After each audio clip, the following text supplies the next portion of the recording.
Olá, o grande desafio na atualidade, especialmente na área da engenharia química e temas aderentes, é fazer com que o resultado dessa pesquisa seja ecologicamente viável. Então, esse é o tema do Ulbra Conhecimento desta semana. Eu quero dar as boas-vindas para os nossos convidados. Quero começar saudando Denise Maria Lenz, que tem graduação em Engenharia Química, doutorado em Engenharia Ciência dos Materiais, pesquisa temas como polímeros com fibras vegetais e desenvolvimento sustentável, entre outros assuntos, e é docente da Ulbra no programa de pós-graduação em Engenharia de Materiais e Processos Sustentáveis. Seja bem-vinda, professora. Obrigada. Também quero dar as boas-vindas a Douglas Milão Tedesco, que é graduado em Engenharia Química, aqui pela Ulbra, foi aluno do ProUni e hoje está fazendo mestrado também em Engenharia Química. Seja bem-vindo, Douglas. Eu quero começar a nossa conversa perguntando para a professora Denise do que trata a pesquisa de vocês, avaliação do potencial de reciclagem de matrizes biodegradáveis e de seus compósitos com fibras vegetais. O que se estuda nessas palavras complexas? Para quem é leigo é um pouco complexo, né? Sim. Mas, na verdade, polímeros, né? Vulgarmente conhecidos como plásticos e borrachas. Uhum. Então, nós atualmente sabemos que a demanda, o consumo por esse material vem cada ano, né? Em diversos tipos de bens de consumo. A gente pode ver, desde baldes, escovas de dente, óculos, quase tudo hoje pode ser feito desses polímeros. Inclusive equipamentos pouco mais pesados, né? Sim, até aplicações de engenharia, né? Para-choque de automóvel. Para-choque de automóvel. Peças automotivas de vários fins, né? Interiores de automóveis. Utilizado na indústria de construção civil, então, e, consequentemente, toda essa utilização vai acarretar, né, do descarte, no futuro descarte. Perfeito, né, e que nós sabemos que o plástico comum, ele demora centenas de anos para se decompor. Sim, então, é um lixo, inclusive já tem dados publicados pela revista Science, que são descartados nos oceanos cerca de 8 milhões de toneladas de resíduo plástico. Então, 8 milhões de toneladas, professora. Nos ajuda agora a entender o tamanho disso. É algo meio inimaginável, né? Mas o nosso consumo é muito grande. O consumo mundial quer dizer, não digo consumo, mas a produção mundial, que consequentemente reflete no consumo, é da ordem de 250 milhões de toneladas. Então, anuais. A gente tem a ideia de quais são os maiores produtores ou consumidores? Né? A China, a Ásia.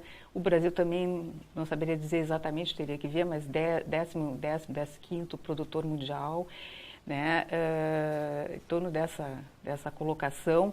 Mas, então, surgiu, né, a necessidade da academia dar uma contribuição para essas questões ambientais que vão surgindo, né, dessa problemática. Então, nós procuramos estudar polímeros biodegradáveis que já existem, algumas empresas já fabricam, mas ainda eles têm algumas questões para serem solucionadas. Eles são extremamente caros. Pois é. Eles são... Para o consumo final depois, né? Eles são ainda uma resistência mecânica muito fraca, então a gente conhece algum polímero biodegradável, mas são utilizados para bens de consumo descartáveis, que tem um ciclo de vida pequeno, né? A gente usa 2, 3 dias e descarta. Então, sim. A nossa pesquisa foi na tentativa de buscar, nós utilizamos a fibra vegetal, que também é um material biodegradável, para aumentar a resistência mecânica desse polímero. E também estudamos a reciclagem, que isso é um estudo bastante novo, do próprio polímero biodegradável, para que ele possa ser, verificar se há a modificação das suas propriedades ao longo dos ciclos de reciclagem, para que ele possa ser utilizado mais vezes antes de ser totalmente descartado. Sim, isso quer dizer, Douglas, que a pesquisa aponta que existe uma alternativa, mas ela ainda não é tão resistente, digamos, para o consumo depois, como esses materiais já existentes que são difíceis de se decomporem posteriormente. Isso, a Demonstra que tem alternativa não como polímero biodegradável único, e sim como um compósito, né? O que seria esse compósito? Compósito é um material formado por mais que uma substância, né? Tá. Não pura, tipo, não apenas um tipo de polímero. É uma mistura, no nosso caso foram 2 polímeros e essa fibra vegetal, né? Que naturalmente ela é biodegradável, e mais um agente compatibilizante para a mistura. Então, o compósito é composto de 4 elementos, que um deles é o polímero biodegradável. Aí, uma das soluções seria essa mistura, né, para obter as propriedades desejadas. Quais são as 2 substâncias que vocês misturaram e que você comentou? O polipropileno, né, que é um polímero, né, um biodegradável, usualmente já difundido. Um polímero biodegradável, né, que é o amido de milho. Amido de milho, Amido carbonato de cálcio, amido de milho e polietileno de alta densidade, né? Ele já é uma própria mistura. Sim.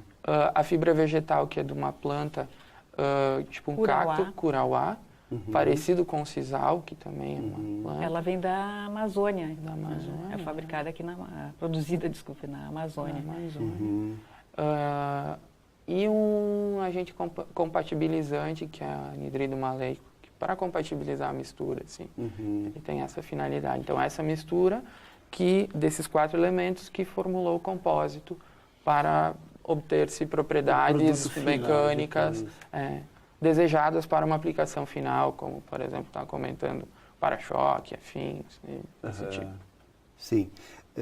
Professora Denise, a gente já falou em polímeros biodegradáveis. O que é um polímero biodegradável?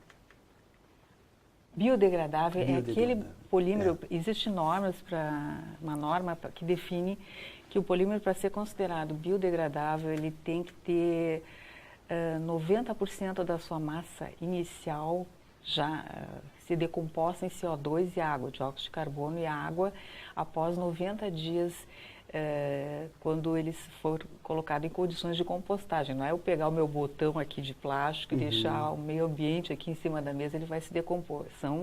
Ele é enterrado em condições de compostagem, em condições controladas de pH, temperatura, pressão, né? Ele libera CO2 e a água, que aí também eles podem ser, obviamente, se é uma usina controlada, né? Você utiliza esse CO2 depois para a geração de energia. Então, esse na verdade, a utilização de polímero biodegradável é uma alternativa, porque existem alguns polímeros que não são biodegradáveis, que devem também ser reciclados, e o índice de reciclagem hoje é apenas 10% de toda aquela massa que eu falei antes. Perfeito. Então, também tem que ser estudada a questão da reciclagem de todos os polímeros, sejam biodegradáveis ou não. Sim. Que ainda é muito pequena. Olhando para o resultado final, pensando assim no dia a dia, existem então materiais, como você falou, para-choque, que é um produto mais resistente, mas existem materiais como, sei lá, saquinho de supermercado, que a utilidade dele é muito mais passageira. Sim. A origem desses produtos, eles são diferentes ou o mesmo produto se fabrica, então, para-choque de carro e também saquinho de supermercado?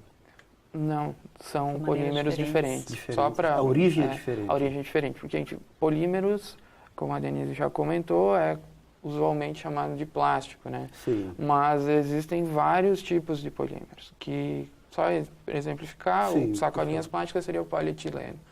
E nós trabalhamos com o polipropileno. Isso confere propriedades diferentes e, consequentemente, a aplicação final é diferente. Né? Então, se eu quiser um produto no final, eu uso determinado outro produto na origem para chegar nesse... Com certeza. E o que seria esse polímero sintético, professora? O polímero sintético Porque é aquele é diferente produzido do biodegradável, né? Não. O polímero biodegradável, ele pode ser sintético ou natural. Ou natural. O sintético é aquele que é feito pelo homem, digamos, na indústria ou no laboratório, né? Existem vários polímeros sintéticos. A fibra vegetal é um polímero natural, porque ele vem da natureza. Né? Ela celulose, ela tem um índice lá de degradação, apesar de, né? Mas às vezes o polímero biodegradável tem os polímeros biodegradáveis sintéticos e os naturais. O amido de milho, que é extraído do milho é um polímero que tem a sua procedência, né, de uma origem natural. Então, ele é um polímero biodegradável natural. Mas existem polímeros biodegradáveis sintéticos. Pode me corrigir. Próprios elastômeros, né, borracha natural, Sim. que acho que é a mais usualmente conhecida, né, publicamente, assim, é natural. E tem borrachas sintéticas. Então, o sintético ele pode ser ou não biodegradável, como a Denise comentou. Dependendo da sua composição anterior. Muito bem, nós vamos para o quadro Ciência em Foco, intervalo, e nós já voltamos.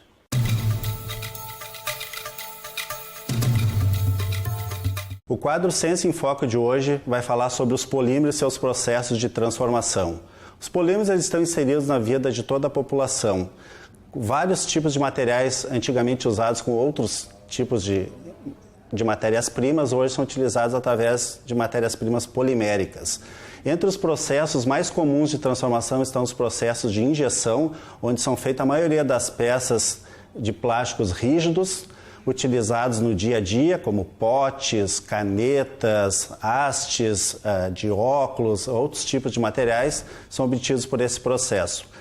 Entre as embalagens flexíveis, como sacolas, sacos de lixo, recipientes para vários tipos de embalagens, essas são obtidas pelo processo de extrusão. E também um outro processo industrial bastante conhecido é o processo de sopro, onde se fazem principalmente as garrafas, como a garrafa PET, que é bastante conhecida no mercado, potes de iogurte, potes de shampoo, entre outros produtos obtidos por esses materiais plásticos. Então, hoje em dia não tem como mais a gente não dar importância para o polímero. Ele está inserido no dia a dia da população cada vez mais, sendo um material com bastante vantagens, bastante benefícios, justamente pelo seu peso menor e também a sua versatilidade de produção.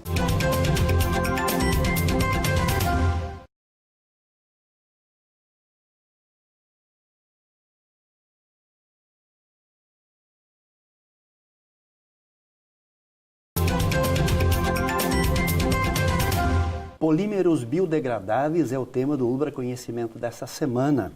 Nós temos aqui como convidados a professora Denise Maria Lenz e o mestrando Douglas Milão Tedesco. Eu quero começar esse segundo bloco, Douglas, conversando contigo. Você foi aluno ProUni quando você entrou na universidade e hoje está fazendo mestrado em Engenharia Química, ou seja, você está desenvolvendo pesquisa.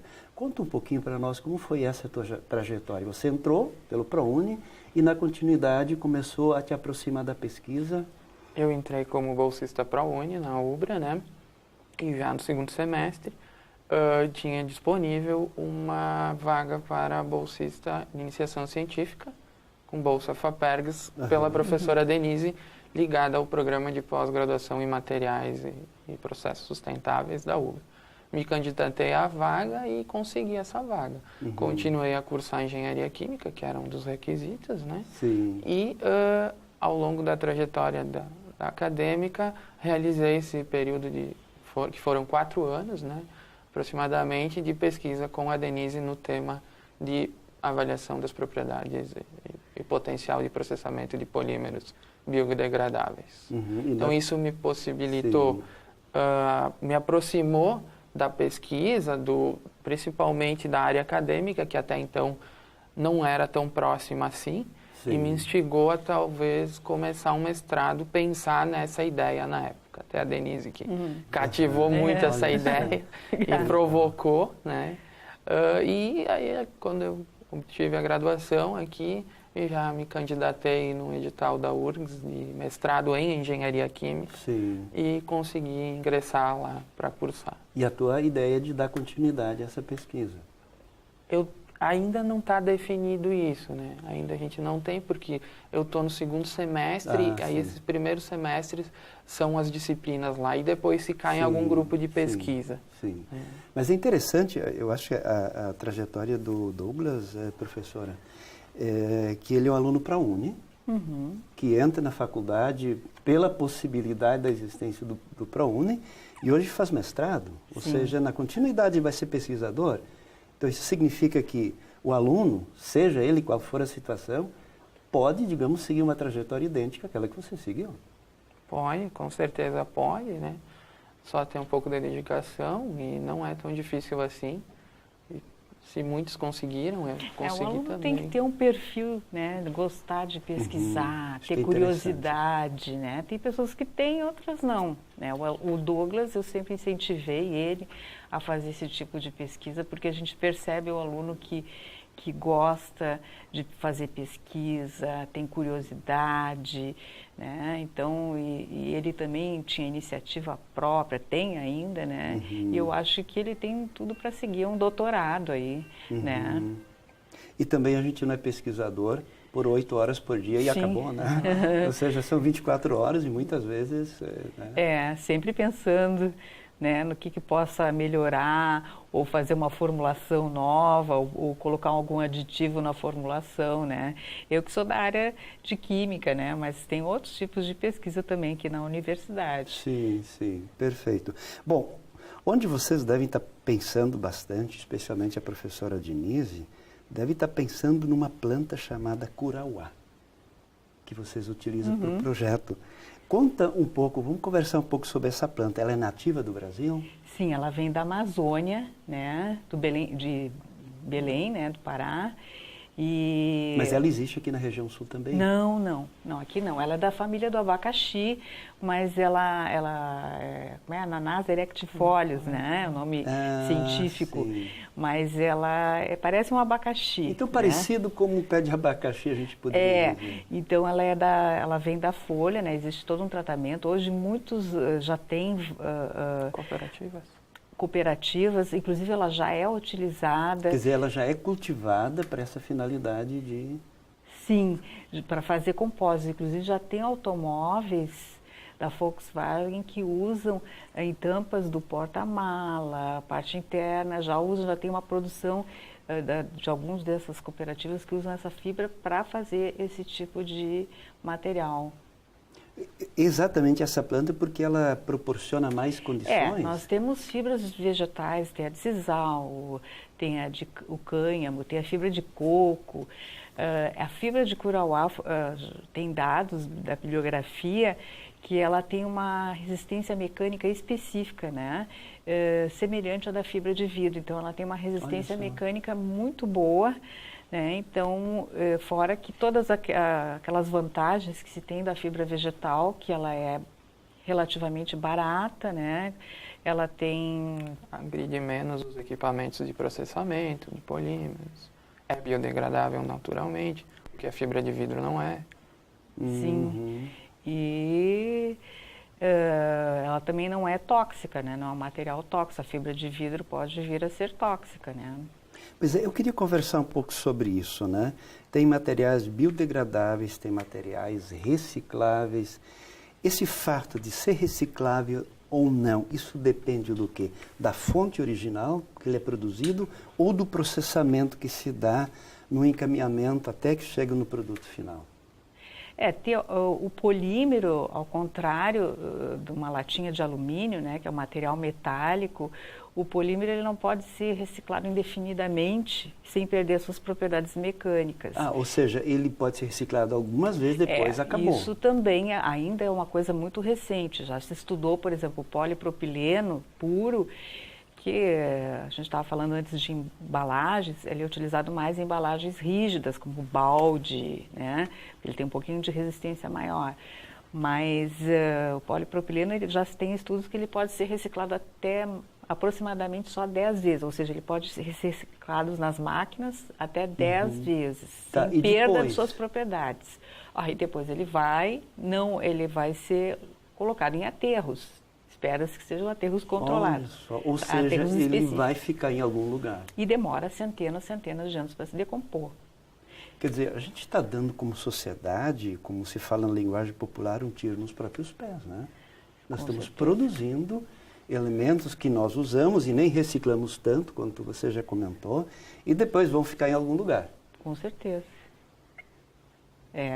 E os polímeros biodegradáveis, a diferença do reciclado é que ele, depois que termina o ciclo de vida, ele vai ser disposto em um aterro controlado e ele, teoricamente, em 60 dias...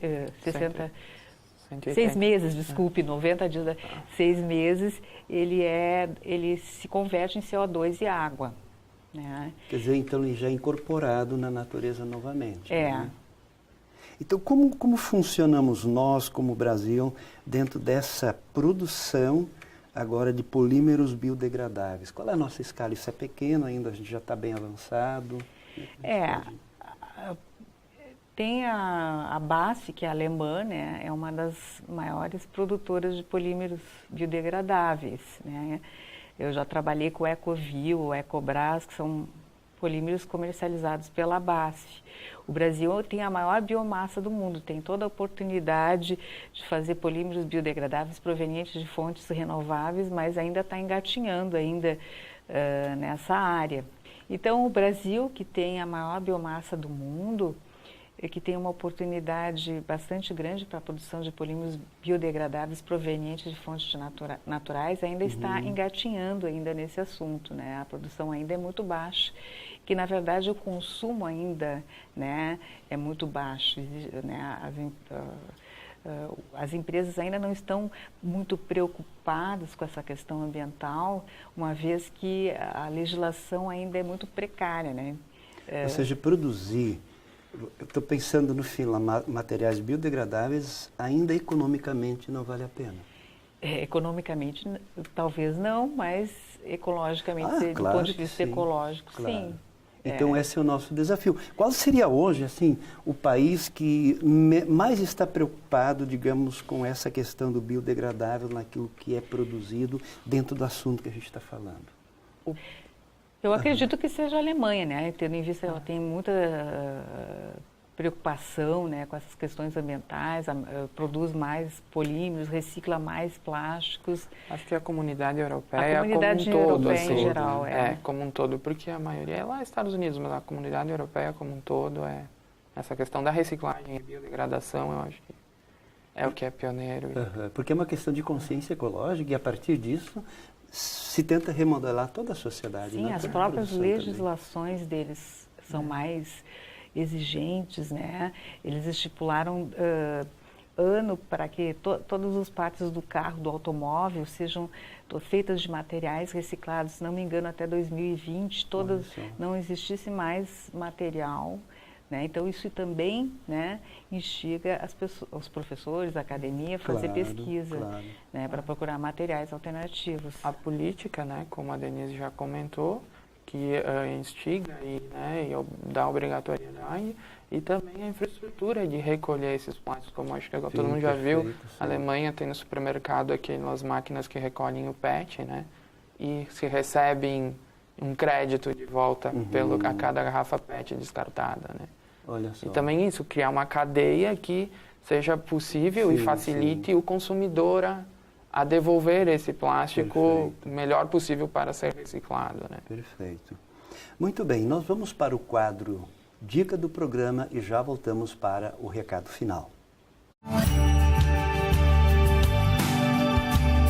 A dica de hoje são polímeros. Os polímeros são encontrados na natureza, podendo ser naturais ou sintéticos. Os sintéticos são formados basicamente de derivados do petróleo, sendo muito nocivo ao meio ambiente. Então, uma boa forma de diminuir a agressão à natureza é reciclando. Você pode reciclar de garrafas PET até pneus velhos. A garrafa PET, que na natureza levaria em torno de 400 anos para se decompor, pode virar um vaso de flor, colocando também hortaliças, pendurando na parede, reciclando também linhas de nylon ou colocando-os no chão. Já o pneu velho levaria em torno de 600 anos para se decompor na natureza. Com ele você pode criar brincadeiras para o seu filho como um balanço.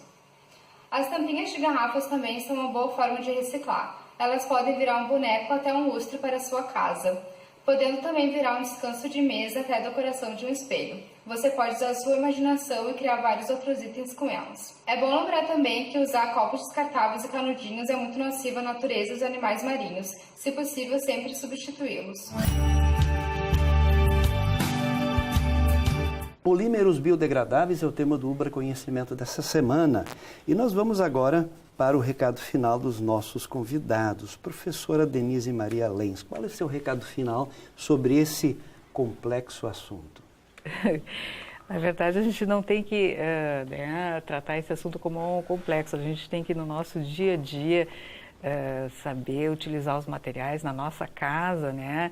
Ter o lixo separado, o lixo orgânico, o lixo seco, que eu não sei se todo mundo faz. Nos nossos condomínios, nossas casas, temos também uma contribuição para o desenvolvimento sustentável da sociedade, né? E esse é o meu recado. Quer dizer, a química, aquilo que vocês trabalham é complexo, mas o resultado final, para a gente fazer para evitar, é muito simples, Sim, né? É só reciclar, seguir as sugestões. A separação dos materiais, seja em casa ou na indústria da construção civil, é o primeiro passo para facilitar a reciclagem dos materiais, porque já facilita as cooperativas a trabalhar depois desse material. Olha, que legal. Douglas Milan Tedesco, seu recado final. Bom, sigo na mesma linha que a Denise, né? Nós, como população, independente de ser da área técnica ou não, tem grande influência na reciclagem dos plásticos e todos os materiais, não só os plásticos, né? E o meu recado final é, quanto ao tema, isso, e agradecer a oportunidade, né, dada pela Denise nessa iniciação científica e a UBRA como toda a infraestrutura. Muito legal. Muito obrigado, Douglas, muito obrigado, Denise, muito obrigado você pela companhia, e nós nos encontramos na próxima semana para mais um UBRA Conhecimento. Até lá!